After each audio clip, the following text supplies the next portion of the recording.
বাংলাদেশ সরকারের কাছে আমরা আরো উদাত্ত আহ্বান জানাতে চাই যে পাশের দাদা বাবুরা নাকি আবেদন করেছে যে ডাক্তার জাকির নায়েক বাংলাদেশে আসলে তাকে গ্রেফতার করে তাদের হাতে তুলে দিতে হবে।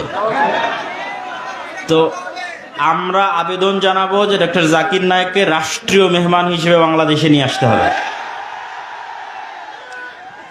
এবং আলহামদুলিল্লাহ রাজশাহী থেকে রংপুর আসা পর্যন্ত প্রশাসনের এনএসআই, সিটিএসবি, ডিজিএফআই সকলেই আমাদের সাথে সহযোগিতাপূর্ণ ব্যবহার করেছে এবং এখনও আলহামদুলিল্লাহ সহযোগিতাপূর্ণ ব্যবহার করছে।